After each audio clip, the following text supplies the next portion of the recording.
All right. Well, welcome everybody. Looks like we have a very, very good crew joining us bright and early in the morning. I can't imagine why there's so much interest in the tariff situation, but I think this is going to be a fascinating conversation for us. Um, and I think in particular, what we're really excited about is to make this a very interactive discussion amongst the group.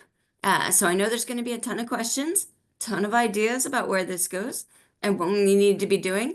But we're going to go ahead and start off our conversation with a number of comments from our incredible panelists of GW experts, Mike Moore, Steve Stratovich, and Tara Sinclair.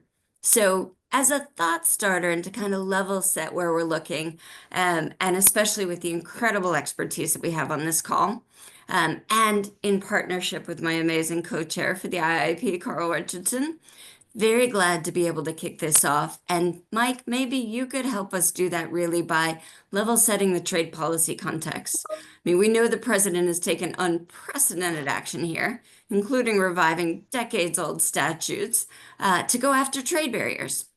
I think what surprised a lot of folks is that friends and foes alike. And of course, we're not just looking at country-specific tariffs, we're also looking at real structural, sectoral, and logistics issues, from steel to China shipbuilding. So give us your sense. What is really going on here, and how sustainable are these actions? Well, and I was just, well, first, thank you for being involved in this today. But I was just checking my phone, and Trump has announced he's eliminating all tariffs. No, I'm just joking. Don't make a trade Oh on no, that. that is the rule of the day. Check Truth Social before you go on any panel, right? Just in case. Yeah, just in case. So the the watchword here is uncertainty. This is after 70 years of fairly predictable trade policy engagement by various administrations. That's all thrown out the window. And I do want to, it is impossible to overstate how, if you will, revolutionary this new administration is in terms of trade policy, both in terms of the undercutting, I would say, the whole basis of multilateral rules-based trade for the last 70 years, where we had most favored nation treating WTO and before that GATT members basically the same across countries, and an expectation there would be a maximum tariff if you were part of the negotiations. All that's out the window, at least for now. And so that creates a level of uncertainty that is quite unprecedented from the US standpoint. So that's sort of the international component of this. But even on the domestic side, the US Constitution puts the full power of negotiating trade onto Congress. Article 1 of the Constitution. The taxation with that representation was a big part of our revolution and the Constitution. To the extent that the president gets power, it's because of specific delegation of authority from Congress. And we could talk about some of the details of laws that are being used in novel ways, but the system was not designed for one person to decide what the US trade policy was going to be. And so this is really pushing the boundaries as further than anyone can imagine, with real uncertain consequences. And finally, I would say part of that uncertainty is it's unclear whether the increase in tariffs are an end or a mean. Is it a way to negotiate and get concessions from other countries, or are increased trade barriers part of the end goal? I don't know. And then finally, I would say that China, the role of China in all of this is unclear as well. But that's how I would see this overall. It's quite stunning, to say the least.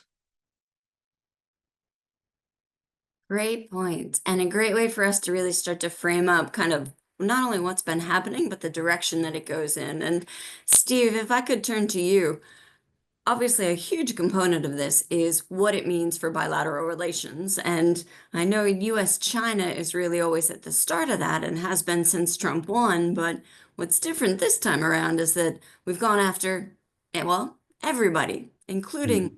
USMCA partners, and very much working kind of contrary to the very multilateral set of rules and the WTO organization that the US helped set up. Given, just as Mike was saying, the interest in driving this to be about negotiating bilateral or transactional deals, how do you see opportunities for trade progress here still, or is this really the ultimate demise of the multilateral system? Well, thank you, Elisa, and it's a pleasure to be here. One thing I think it is important to recognize that Trump likes tariffs, I think, because it gives him a cudgel in which he can use to kind of force bilateral deals or deal making with other countries. And that seems to be sort of his central purpose, which is to try to bring people to the table. He brags about this, that people are going to come and make deals with him. And I think that that's really a sign of the demise of the system. I mean, we have had a rules-based system that has generated a high level of certainty or reduced risk that has made it possible to extend these global supply chains internationally, and kind of know what to expect. If you follow the rules and you want to make changes or there's any kind of a dispute, it takes a long period of time before changes are likely to take place. It's important to recognize, like when we negotiated free trade agreements in the past, we would lower our tariffs from, say, 15% on an item to zero, but we would do that over a 10-year period or a 15-year period. And that's done to generate a certain degree of certainty about what to expect and to give companies time to kind of make adjustments. Well, that's kind of all out the window. And kind of going forward, I would suggest that to the extent that countries come to Trump and start to try to make deals, that's a sign that the old rules are off and new rules are on. Everybody's out for themselves, trying to do what's best for themselves and are not working together in any kind of a unified way. So China, I think, has the most power and potential influence in this sort of how this plays out. And I think quite honestly, they're playing it well now because they're refusing to negotiate with Trump. And I would kind of suggest that any country should really say, well, look, we're just not willing to, we're just not willing to negotiate. We're not willing to strike a bilateral deal. We're not willing to meet with you in the Oval Office until or unless the tariffs come down. Now, I will point out one thing. China and Canada both have submitted disputes at the WTO during the last month. Now, in a practical sense, this is meaningless because the WTO has no fangs anymore. The US is not going to abide by any decision that gets made there. But one thing that China and Canada are both doing is they're still sending a signal symbolically that, hey, we're still willing to participate and play by the rules. You've done something that we think violates your agreement. We're going to raise an issue with the WTO. And that actually opens up a forum for consultations. So China, for example, might well say, well, we'll have consultations with the USTR because that's a part of the formal rules-based system that we all signed on to. And if the Trump administration wants to talk to us in that forum, fine. But if they want to talk in some other forum, then all bets are off. And what China and others, I think, should demand is that retaliations against the United States should not really commence until the U.S. goes back to its rules of following the tariffs that have been agreed upon at the WTO and its free trade agreements. And until that happens, we're not willing to go forward. And one last thing, if the U.S. doesn't like the WTO agreement, and as they've said, and wants to renegotiate, then formally commit to starting a renegotiation of the WTO. And that could be a way in which we get back to tariffs if the Trump administration is amenable to that kind of pressure. But I think it's going to take a fair amount of pressure before something like that is going to happen. Thanks, Steve. It's fair to say, too, a fair amount of creativity.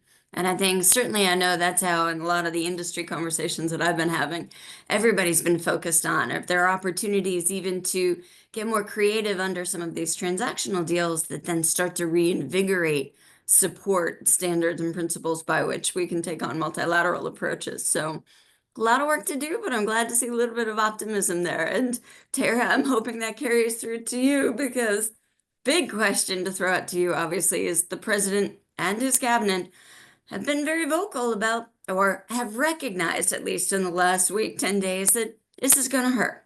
There's going to be pain and short-term transition, or as they put it, short-term pain to get to long-term success.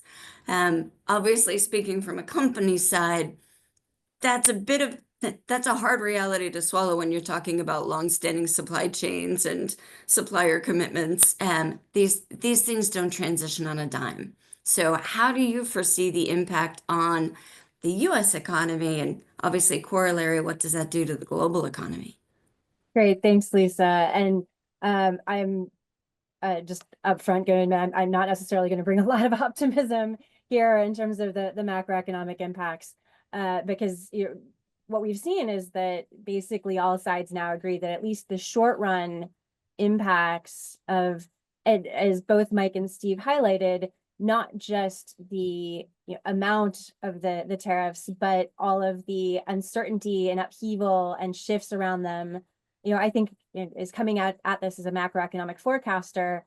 One of the things that makes my job easier is when there's rules-based systems and when it's clear, and when things are shifting all the time, that makes it very, very hard for me to identify an appropriate model to forecast where the economy is going. But so let's break this down just briefly into kind of like short run impacts and long run impacts, because I think it's pretty clear at this point that everyone is agreeing that the short run impacts look pretty negative. We're looking at higher prices that just comes kind of obviously through the higher cost of the tariffs being passed through at least to U.S. firms and probably in many cases onto U.S. consumers.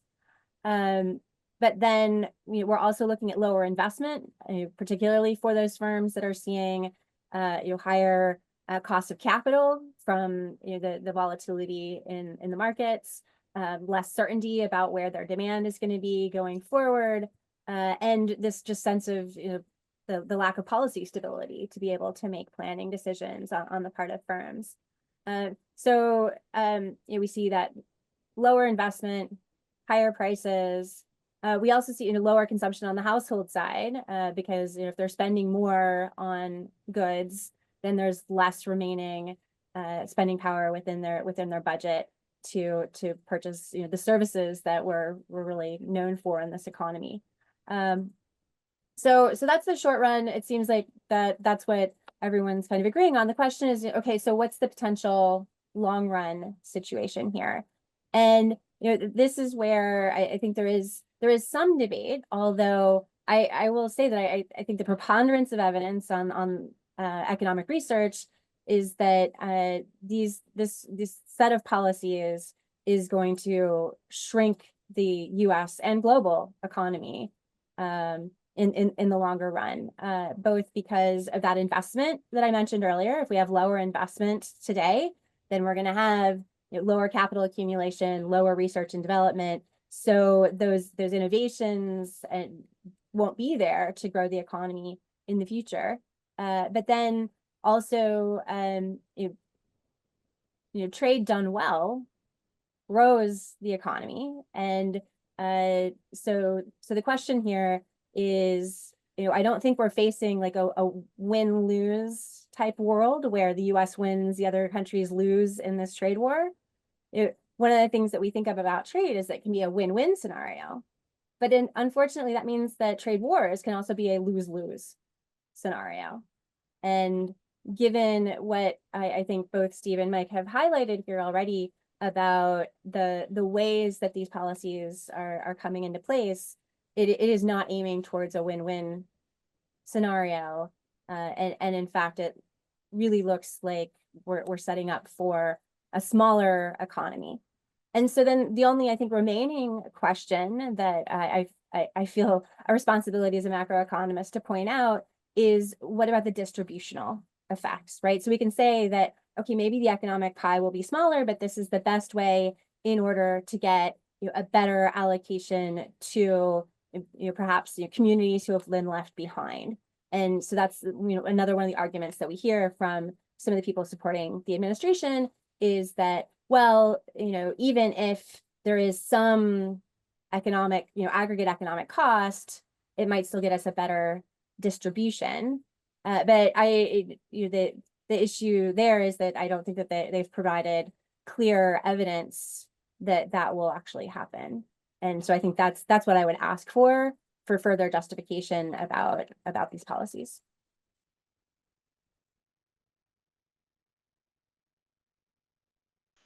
Great point, and a great way of starting out, kind of helping to frame out what we know has been I think the word we're all using these days in DC is dynamic time, which really kind of captures the chaos. But Carl, I'd love to give you first crack at if there's a follow-up question that you want to ask throughout to our panel before we open up wider to the group.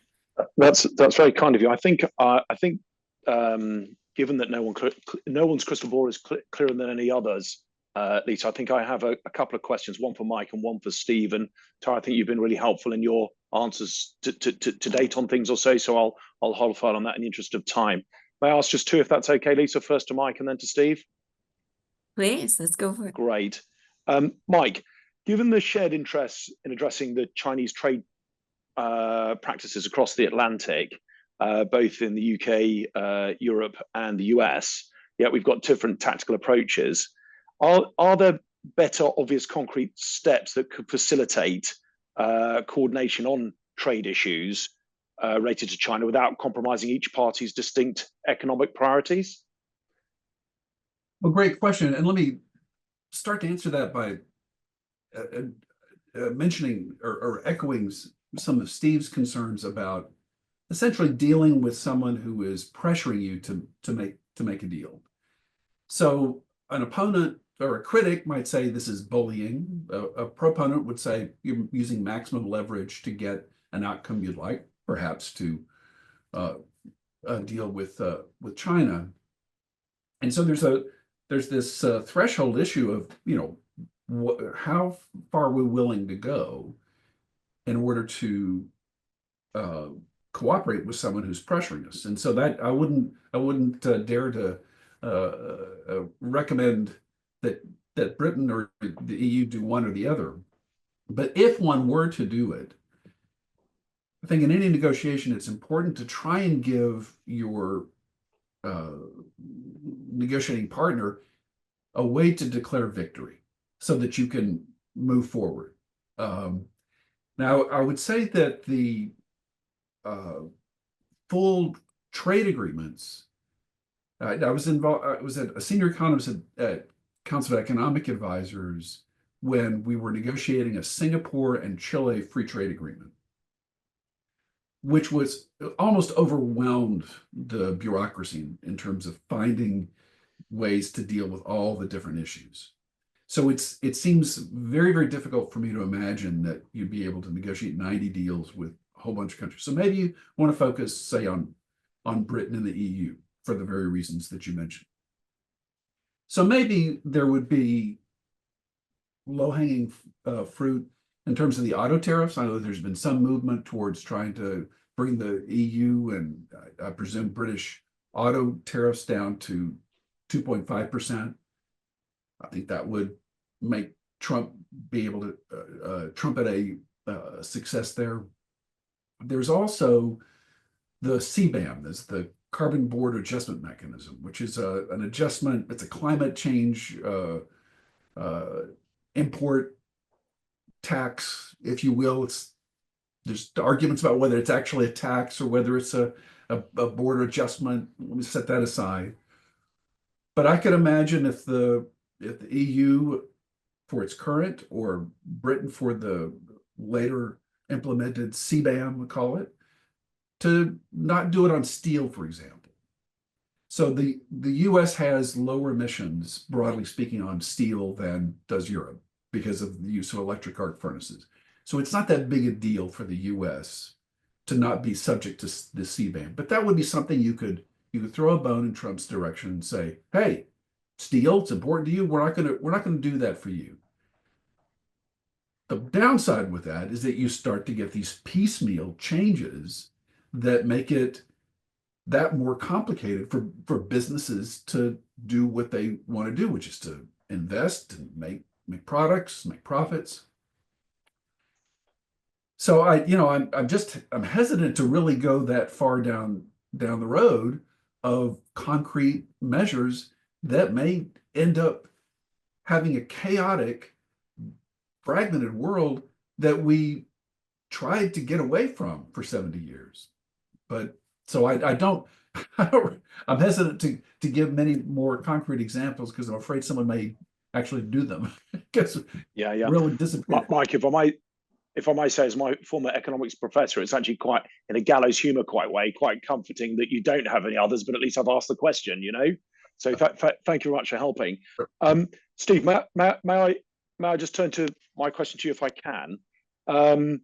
Will there be a longer term impact on the key relationships of the I don't know, would you want to call it the Western Alliance, whether that's NATO or AUKUS, it might perhaps more affect my part of the world or the UK, with the breakdown of such relationships, or do you think it might be being alarmist? And I think sort of part of that is also almost a question on the long-term implications on the US dollar that yourself or your colleagues may care to pass comment on.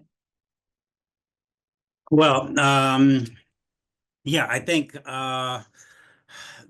the old playbook is kind of falling by the wayside very, very rapidly. And so the expectation that the old alliances are going to remain as they were, I think, is folly now. We're moving into a different era. And I mean, I think the U.S. on both the economic and military front is showing that it can't be trusted to follow through on its promises or even be clear on what its intentions are. And so you know, if you try to go down the road and following up on what Mike was saying of kind of trying to look for some sort of a deal that would make Trump happy, you know, you can kind of look back at just this whole tariff war and say, well, what is it he's trying to achieve? Is it lowering deficits? Well, no, we're putting tariffs against countries we have trade surpluses with. Is it reciprocity and fairness on tariffs? No, we have free trade areas with countries and we're putting tariffs on them anyway. So there's no clear sort of recipe except that he wants to have a deal. And the other thing is that if we make a deal, if a country makes a deal with Trump, you know, that might take the pressure off for a couple of weeks or months, but it's just going to likely mean he's going to come back and say, well, we got a deal from you last time. Now we need to make another deal with you because we're just not satisfied. So since there's no sort of clear set of objectives by the Trump administration of what they're trying to achieve, you risk, as Mike said, going into this rabbit hole where you're making different deals with different countries and you're creating a web of deal making, which you know is just going to become increasingly difficult to navigate. And so it's really hard to think about sort of a strategy to try to get out of that. Yeah, if I just add, sort of emphasize one aspect of what Steve said, as most people know, President Trump renegotiated NAFTA in his first term, his beautiful deal, and then essentially blew it up. So there's people remember things like that, and they think, well, is this going to stand? And there are a lot of reasons to think that it might not, and that creates even more uncertainty. I would also say, just real quick, I would just sort of point out that as in a sort of a strategy from the rest of the world, I mean, I think it would be prudent if the rest of the world could sort of band together, make deals amongst themselves. You know, one thing China did in the first Trump term was as Trump was raising tariffs against China, China was lowering tariffs with respect to its trading partners. Okay, so it was basically saying, if you're not going to engage with us, we're going to open up and start engaging more with the other countries in the world. And that I think is a prudent path for China to follow now, to engage more with the European Union and sort of start thinking of the US as an outsider for the moment, until or unless they're willing to kind of come back and deal honestly. Really interesting. And I did say I wasn't going to ask Tara, but I will do if I may. Could you just comment on the long-term implications for the dollar? Because perhaps you might be able to shed some thought on it. Sure. Yeah. Well, and I mean, and this could go a lot of different ways. So actually, before I comment on the dollar, let me just tie back to uncertainty just a little bit here, because you know, we we keep talking about it. So the economic policy uncertainty measure for the global scale is at record highs.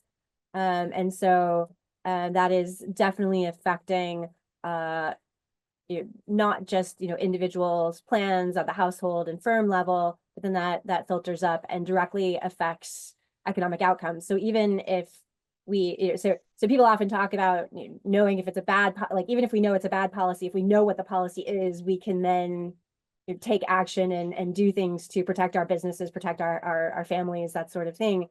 That uncertainty adds an additional cost on firms and households that does show up in macroeconomic indicators as well. And so I think that's important to keep in mind.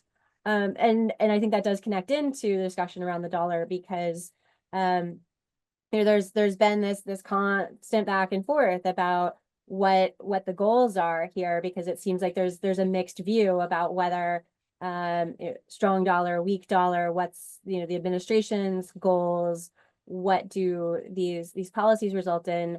And I think honestly, one of my things that keeps me up at night as a macroeconomist is the idea of the dollar no longer being that trusted global financial currency.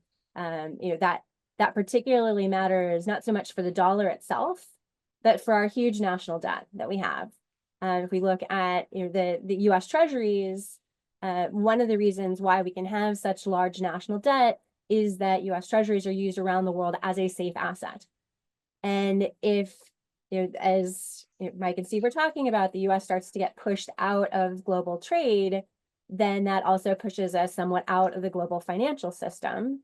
And if we aren't considered to be, that wonderful safe asset anymore, then we as taxpayers who are already facing quite substantial costs in terms of servicing our national debt might be facing even more. And the big risk, the nightmare wake up in the middle of the night sweating risk is a sudden loss of confidence in U.S. federal debt that could bring down the entire global financial system.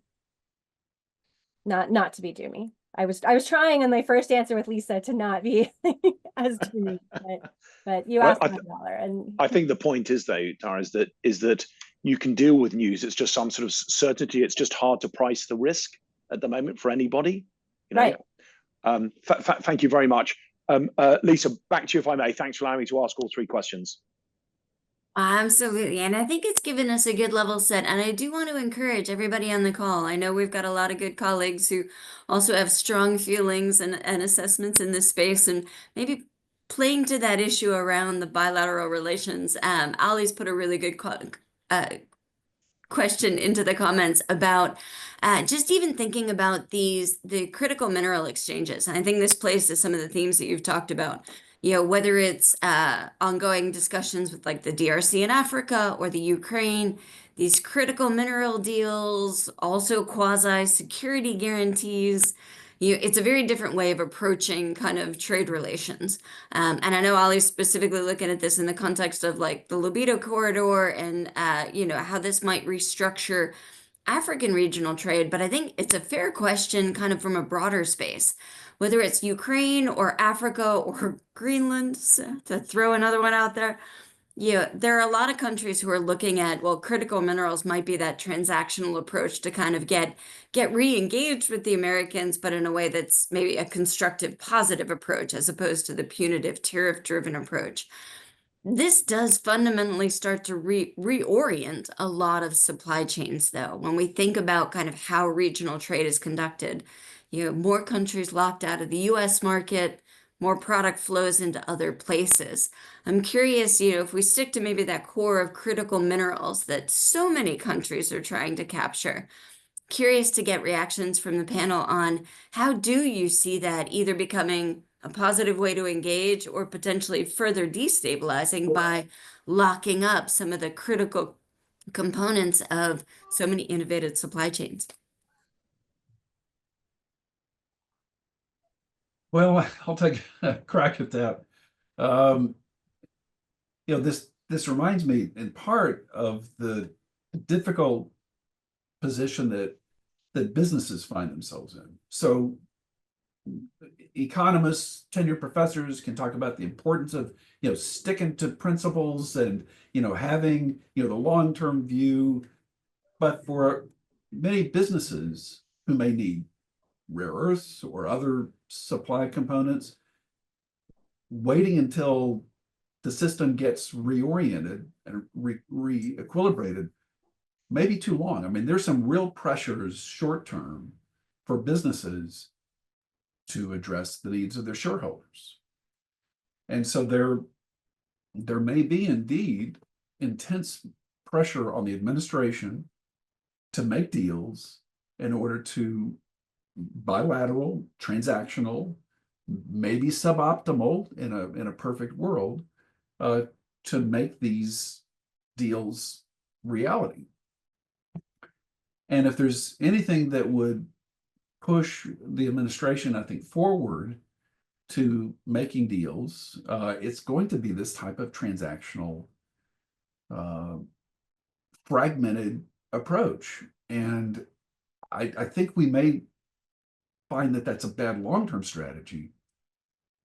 But boy, if I were running a business, I want to get the things I need to stay in business. And I think that pressure will be intensified. One of the reasons why we had this rules-based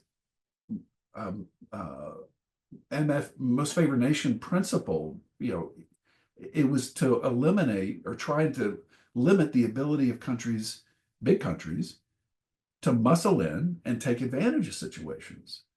And so that's, we're talking about a very, very different world. Now, part of that, and I would reemphasize the role of China in all this.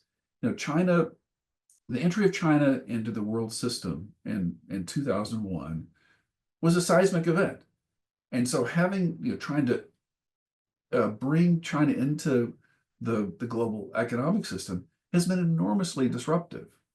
Now, there are different ways you can approach that, but I don't think China is hesitant about trying to use bilateral deals, transactional deals to get access to certain countries through the Belt and Road Initiative and various other things. So, the realist in me says you may have to do that sort of thing. The economist in me thinks that could be very disruptive. We'll see whether the academic or the business side will ultimately take precedence. One thing I'll add is that, rare earths are, from what I understand, everywhere. The reason they're imported primarily from China now is because they've undertaken and have the capacity to process the enormous amount of material that needs to be done in order to acquire the small, tiny amounts of rare earths that are there.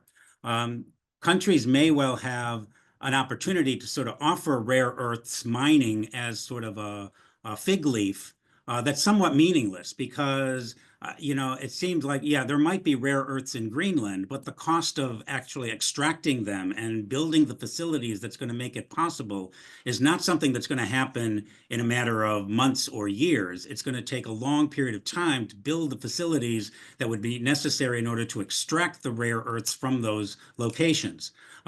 Now, longer term, of course, I think we become painfully aware of the fact that China controlling a large proportion of these critical minerals affects our security. And for that reason, diversification, even if it's more costly to do, makes sense from a security perspective. But it's not something where you can just open up a mine, even in Africa, and say, oh, next year we can substitute for the Chinese rare earths. It's just not going to happen.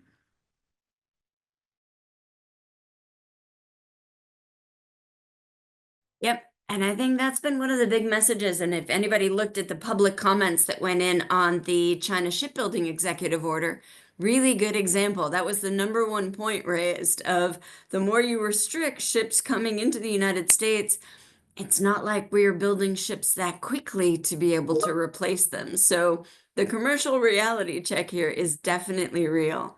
And to that point, again, I want to encourage the group. You guys have thoughts. Everybody's really familiar with these platforms now. Please feel free to come on camera or raise your hand if you want to ask a question directly. But maybe as we're waiting for some of those to populate too, I do want to come back to that broader issue around obviously what this means from sort of the US economic power standpoint. Speaking as a major US manufacturing company, as well as a significant exporter out of the United States, one of the things that we've stuck to in the midst of all this dynamic environment, there was that one little bullet point in the America First trade policy that talked about the ability to pursue free trade agreements, which, while we don't necessarily see them, to use Carl's term, as full fat FTAs, they're certainly teeing up, and that's clearly what we're looking at in this 90-day pause window, or I guess we're down to about 87 days now, the opportunity for transactional arrangements. And while we know, Steve, to your point, that's not the multilateral system that, that we know and love. And maybe it is a bit of a precursor, though, that gets us back there, reminding everybody that myriad different rules don't really speak towards global value chains. But I'm curious to get your sense. There's obviously been a lot of focus on what could be in these transactional deals. Countries are scrambling to put together, offers have been made around things like 0 for 0, but the US, I mean, the current team has been very focused on looking at this not only as, while they're using tariffs, they also want to address those underlying non-tariff barriers. Curious to get a sense, do you see opportunities for some real creativity here in terms of crafting deals that actually speak to some of these long-standing trade irritants that even though we've been raising in the WTO for a number of years now, we still haven't made a lot of progress? Steve, maybe that's a question to start with you. Do you see opportunity to kind of actually leverage this, get some deals done that reinforce a multilateral approach works best? Well, I'm not very optimistic, only because, again, I don't really see that the administration has a clear set of objectives that it's trying to achieve. And so, yes, people have bantered about kind of how we could use this to, a country can come back and say, well, we'll lower our tariffs to 0, and then you'll lower yours to 0, and we'll have free trade. And then, this is the deal that we can make. But it's not clear to me that Trump is really interested in having freer trade or trying to promote economic growth or prosperity in that particular way.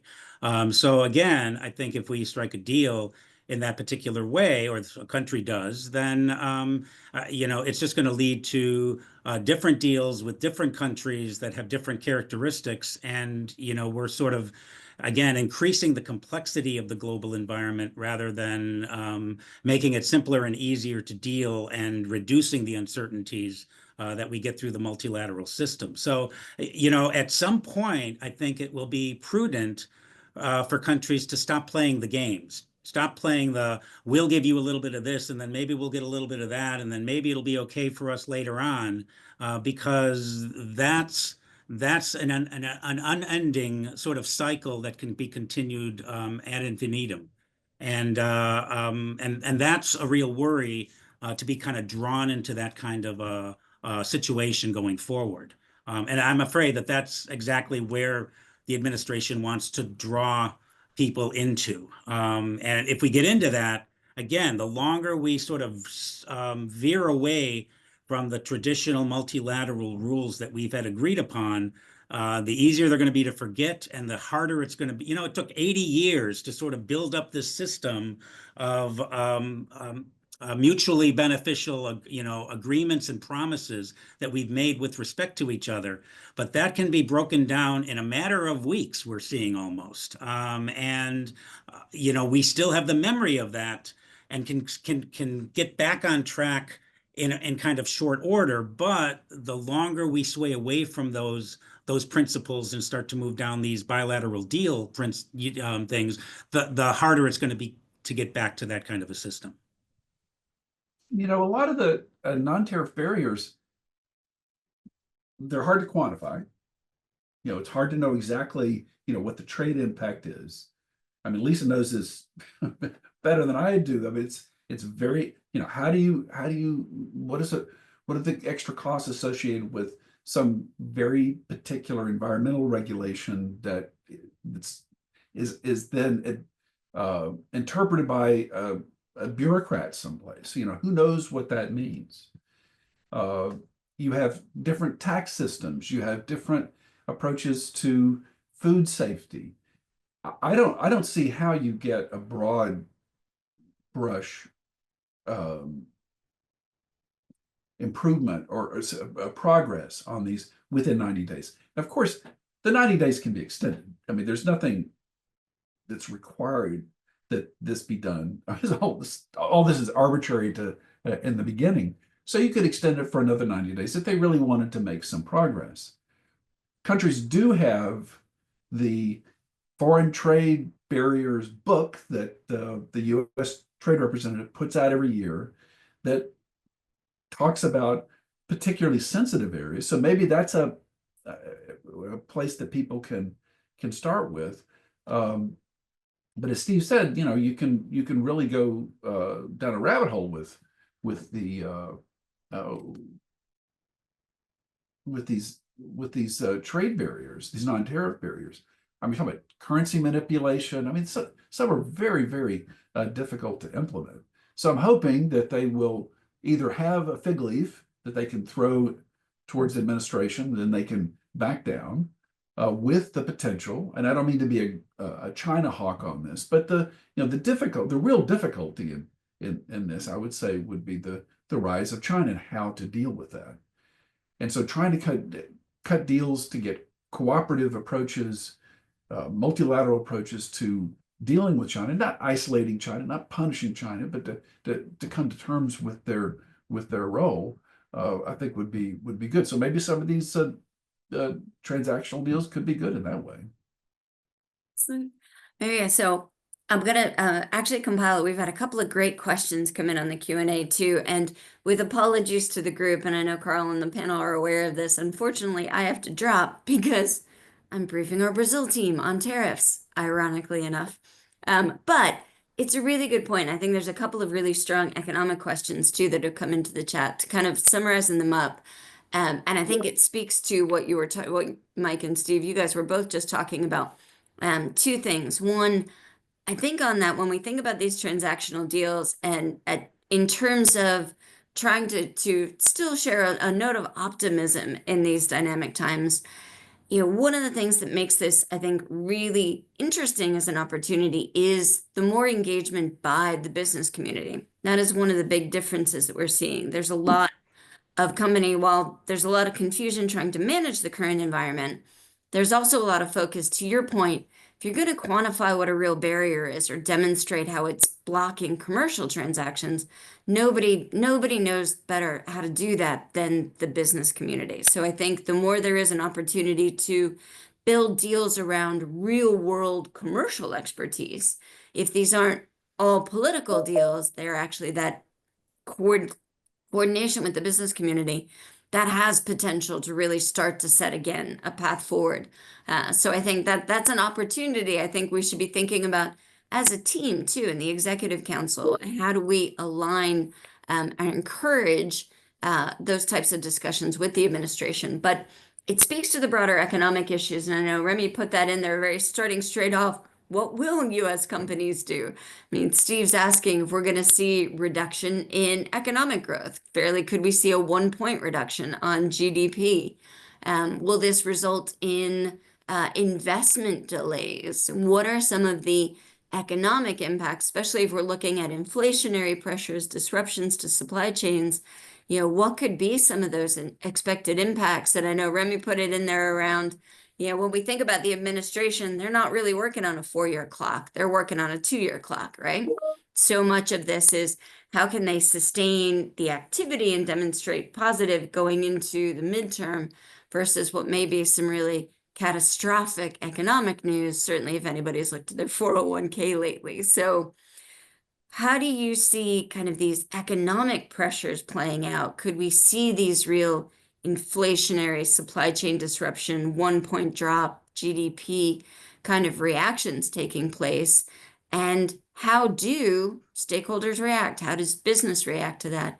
How does Congress start to react to that and get involved? And with apologies for throwing out that very, very big question and dropping, but I know I leave you in very, very good hands with my close friend and counterpart, Carl. So thank you guys. Thanks, Lisa. Thanks, Lisa. Uh, Who would like to try to pick that one up, if I may, from the top, or the I think elements of this that is from the panel? Tara's Yeah, I bag. mean, I'll jump in on the first part. I mean, one of the tricky things about being a macroeconomist and, you know, often talking with business leaders is that, in my view, is that I understand something of what's going on with the macroeconomy and the macro models, but then what business leaders can do with that information, I really think it definitely depends upon, you know, the particular business that they're running, and I hope that you know, the business leaders have a lot of insights on that. So we might turn this conversation back to you, Carl. But on the inflationary impacts, and you know, and Steve Skanke also had a couple of questions in the Q&A that I put a bunch of links in there, because if we're asking for very specific forecasts about what's going to happen with inflation or what's going to happen with GDP, this is where again, you know, this combination of unprecedented policy shifts, the uncertainty combined with it, all of that together, particularly, and then all of the changes in the policies is frankly, you know, really breaking my forecasting models.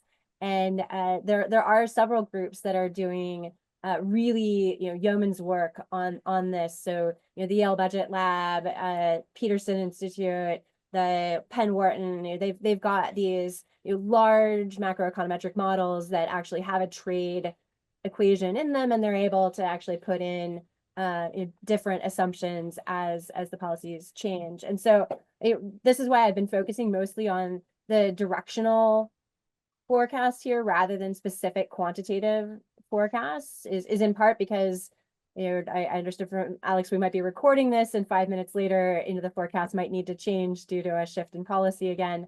But also because, you know, there is a range of forecasts.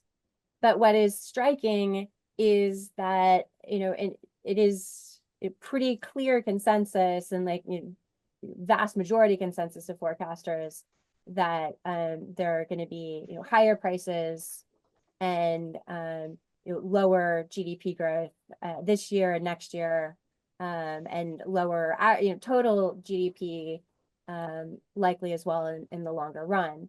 But exactly, you know, is it going to be you know, a 0.6 of a percentage point bump on inflation this year, just a 0.2 percentage point bump, or a whole full percentage point? That depends critically both on exactly, you know, how the tariffs stick around and which ones and where, and also how businesses and consumers respond to that. And I think, you know, that there's definitely the possibility that we actually see lower economic growth that then drag, you know, even though we see higher prices on tariffed goods, with you know, a weakening of economic growth coming along with that, that could weaken demand enough that we see lower prices on the services side, and so therefore the overall basket of consumer goods may look, you know, relatively cheaper, but also smaller, right? And I think that's important to keep in mind. Hey, Terry, I'm going to ask a question of you as so I tend to think of tariffs as a sort of a step up in the price level, and not necessarily a sustained change. And sometimes certainly in the press, those two terms are used kind of interchangeably. And am I wrong to think of this as just, okay, things will be more expensive, but there's not necessarily this ongoing increase? Or am I thinking about it incorrectly? No, well, I think so. So this is where, you know, that's why I keep talking about like prices, and I'll talk about inflation this year. So first of all, at this point, I am still quite confident in the Fed's ability to achieve their longer run target in the longer run. So, you know, when we think about inflationary pressures, I think of them as being, I'm trying very hard to avoid using the word transitory. But it is, and I actually think that in this environment, what consumers care about is, you know, we've already seen prices rise quite substantially because of the inflationary period in the past. And so any additional price hike is going to feel like more inflation and is going to show up as higher measured inflation in the short run. But the question is, like, could this be something that is a more sustained inflationary, so in that growth rate push situation? And because of the role of and what we learned in terms of studying inflation in response to supply chain shocks, in as much as these dramatic shifts in trade look a lot like dramatic shifts in the supply chain and shutdowns in certain supply chains, that might look similar to some of the drivers of that 2022 inflation. And so from that perspective, it could be, I would again say not like permanent, but substantially persistent. But because of that growth pull as well, I am at this point more concerned about that rather than persistently higher inflation. But when people talk about that stagflation scenario, it is because not just of the one-time price level shift, but also that persistent impact on prices due to supply chain constraints. One thing maybe is worth pointing out is that Trump's was very stalwart in his application of tariffs. They're going on, they're not changing. We're gonna maintain them the way they are, and there's gonna be no change. And then he changed. And what he changed and responded to was pressure from the markets themselves.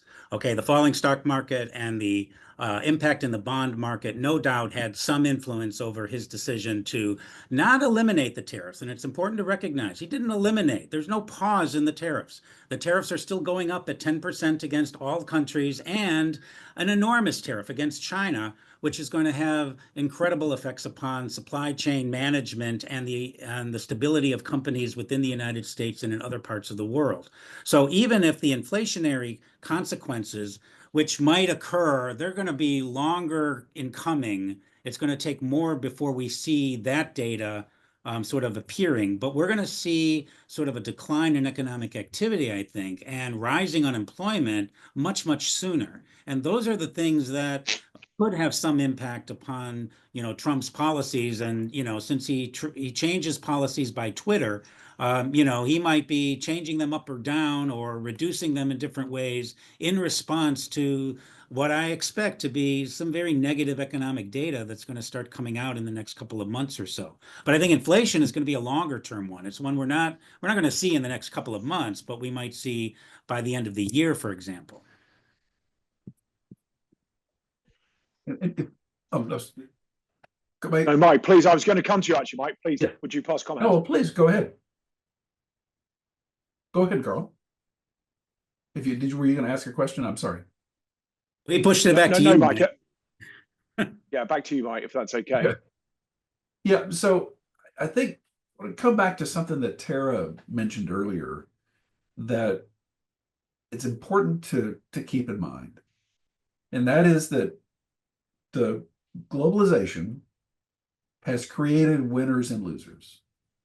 There have been downsides, real downsides to, especially in particular communities in the US and around the world. They're real, it's hard to tell somebody in a plant or a city that had a steel mill that's now closed, that trade has made them better off. Now, I would say that technology has played at least as big of a role as trade, but nonetheless, people will blame foreigners. One of the difficulties and one of the complications of having a coherent public policy is first identifying the problem and then choosing among different options. Now, an easy way to try to deal with these, as Tara called them, distributional impacts, is tariffs, which will prop up a particular firm, an industry, maybe in a best case scenario, bring production back. I've got my real doubts about that. But we need to recognize as analysts that there's a lot of public support for trying to bring back manufacturing jobs. People don't like higher prices. They don't like paying more at the grocery store when they buy clothing or when they buy a car. They don't like any of that. but there probably is a pretty deep well of support for increasing manufacturing. I think most economists would say this is a bad way to do that. But if there is public support for these policies, willingness to bear some of these costs, deal with the pain, you know, this could really be a change in longer term policies. I mean, think about it. A tariff is really, it's a consumption tax for particular products and a subsidy to producers. I mean, that's one way that economists will tend to think about the tariffs, and then some generated income for the government. The consumption tax people don't like. The production subsidy is hidden, but people may find a lot of support for that. So that, you know, that is another reason to think this may be a longer fundamental change in the U.S. approach, not just the whims of Trump, but dissatisfaction with the economic globalization model, not just in the U.S., but in many countries around the world. Mike, can I jump in on just on that? Because I really appreciate that point.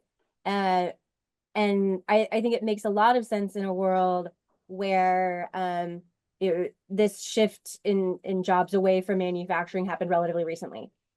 I think one of the challenges for this to be effective in the US is we're talking about trying to bring back manufacturing to a place where they're, in many ways, like it has completely shut down.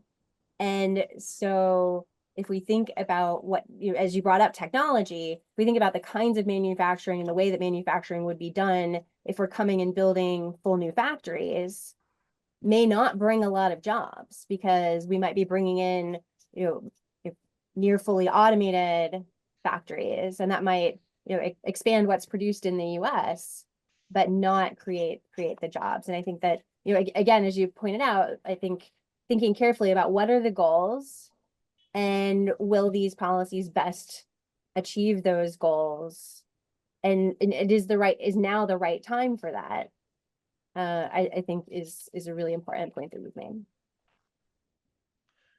I'll just make So one quick point about long run versus short run. So, in the past, short run seems to be within the next 6 months to a year, and long run is multi-year in the future. But I think with the new administration, we should be thinking of short run being the next 2 or 3 days, and long run being more like the next month or two, because changes are just happening more rapidly than any of us are used to, and it's very hard to kind of manage in that. I think you've made a fabulous comment, Steve, if I may say, just to wrap things up. We're just coming up to the hour, and I think we were trying to have a short, punchy session. And if I may, avoiding everybody's blushes, I think we've probably got a century of economic experience collectively amongst our panel here that we're extremely fortunate enough to benefit from. And if you guys don't know what the answer is, I'm not sure how us poor guys in industry or elsewhere might know too much or so. But thank you very much indeed for giving us your time. Alex as well, thank you very much for making it happen, equally to Kyle. I hope our audience has found it worthwhile.